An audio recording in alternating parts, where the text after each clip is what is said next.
Hello， 大家好，我是 Vivian 杨秀慧，欢迎大家收看杨秀慧 VY 创业分享频道。那最近呢，我和几位想要创业，但是又一直觉得很担心的女生聊天。那在和她们聊天之后呢，我发现她们问题的症结呢，其实并不在于她们的实力或者是她们的知识。那我甚至可以说，她们的实力跟知识呢，比很多男生还强。但是到最后呢，他们还是放弃了做自己想做的事情，例如进修啦、创业啦，或者是换工作来博取升职的机会等等。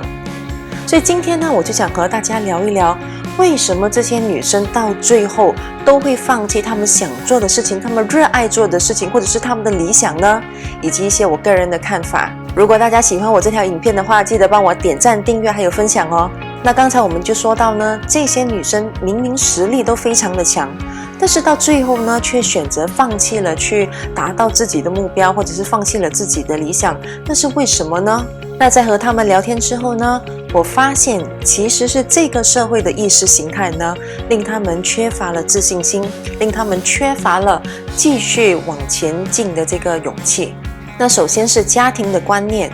那虽然现在这个社会呢，很多女生都已经可以独当一面了，但是呢，很多的家庭还是会觉得呢，生小孩是这个女生的责任。那生完小孩之后呢，女生就必须要待在家里顾小孩，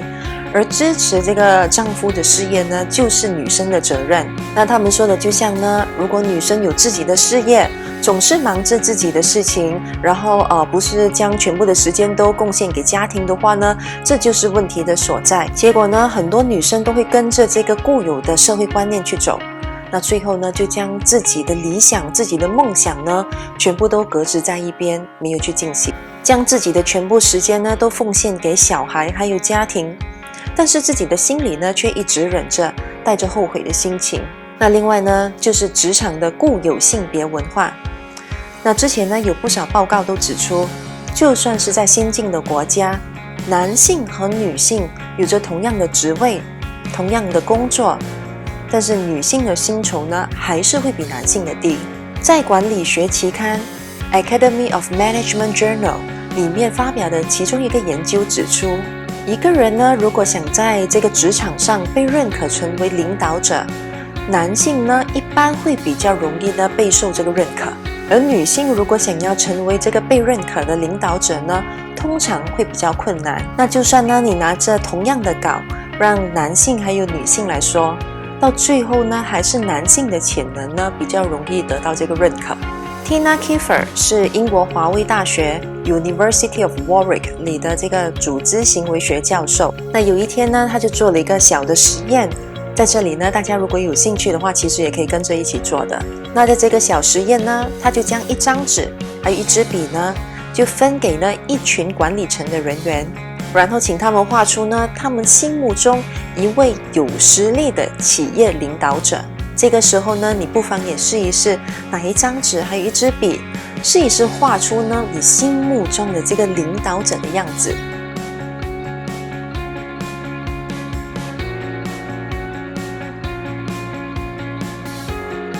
好，大家画出来的领导者是怎样的样子呢？那刚才我说到呢，这一群管理层人员呢，无论是男性还是女性，他们画出来的结果都是一样的，都是清一色是男性。那不知道你画出来的领导者的样子是不是男性呢？记得留言告诉我，你画出来的领导者是什么样子的。这个实验结果呢，最后被全球的组织心理学家采用，证明了典型的性别定型呢，在职场上是一直都存在的。那虽然呢，高级管理人员有一定的独立思考能力，但是最后呢，他们还是会受到性别定型的影响。那这也是呢，很多女性觉得自己在职场上无法爬到更高的职位，或者是很难成为这个老板的其中一个主要原因。那另一个原因就是社会上女性成功例子分享的数量实在太少了。那虽然近年呢数量有变得比较多一点，但是呢女性成功拥有自己事业的这个分享的比例啦，还是比男性的少很多。所以呢，我有一个习惯，就是呢，在我的这个社交媒体平台呢，分享呢我的这个创业的故事。那我的目的呢，是希望能够鼓励更多的人大胆的去创业，尤其是女性，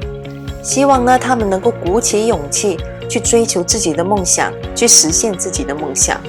那有看我的这个个人的社交媒体平台的朋友呢，都知道，那其实呢，我已经有2个小孩，但是我还是拥有自己的事业，而且同时呢，我还是会呢去学自己想学的事情，还有去做自己想做的事。我觉得呢，只要懂得分配时间，还有分配好自己的精力呢，一定能够做得到兼顾好家庭，还有兼顾事业。例如呢，在过去的这个夏天，我就学习了这个无绳的划水 wake surf。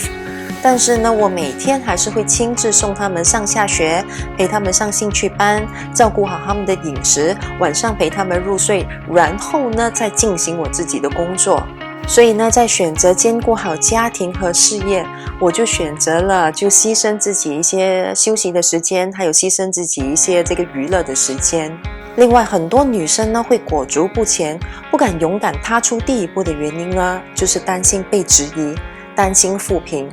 所以一直呢不敢分享自己的故事。那在我之前的这个 YouTube 短片呢，我曾经分享过 VY Beauty Store 的总营业额呢已经超过了港币1亿。那就算呢我将我网店后台的数目呢都给贴出来了，都分享出来给大家看，那其实呢还是很多人呢会质疑我的能力。那我想告诉大家，与其呢不断的去尝试，希望呢每一个人呢都会喜欢自己，认可自己，倒不如呢不断的去努力，然后用努力的结果呢去证明给大家看。千万不要因为呢别人的负评，别人的质疑呢而停下了你的脚步。那就算呢发文、拍片或者是做生意都是一样。我也是普通的女生，我靠自己的双手，自己的努力，拥有自己的事业。如果我可以，你一定也可以。那我在之前的访问还有影片呢，我一直都强调，想要得到成功，一定要学会 ignore the naysayers。那这些 naysayers 是哪里来的呢？那有些人呢，可能还没找出自己失败的原因，但是呢，又无法接受自己失败的事实，然后看到其他人成功呢，就会漠视对方的努力，就会觉得呢，对方一定是靠其他人、靠家庭啦，或者是运气啦等等的因素。无论如何，我们是否真的要因为这些 naysayers 说的几句评语，然后我们就放弃吗？如果呢，你也被同样的问题呢困扰着你，而不选择踏出第一步呢？我想告诉你，这个社会呢不会因为你而改变。但是如果你在还没行动之前呢，就已经被这个社会固有的看法困着，而选择不踏出第一步的话，那我只能告诉你，你永远都无法到达成功的目的地。如果你踏出了第一步，或许你会失败，但起码你有尝试过，也有获取成功的机会，哪怕只是1% 的成功机会，那至少你有尝试过。但是如果你停滞不前，什么都没做，那你注定是100% 只会失败。那我今天的分享就到这里，希望呢看到今天这条影片的朋友，无论是男生还是女生，都能够让你们呢有更大的勇气，能够呢去实现自己的梦想。如果你喜欢我今天这条影片的话，记得帮我点赞、订阅还有分享哦。我们下次再见。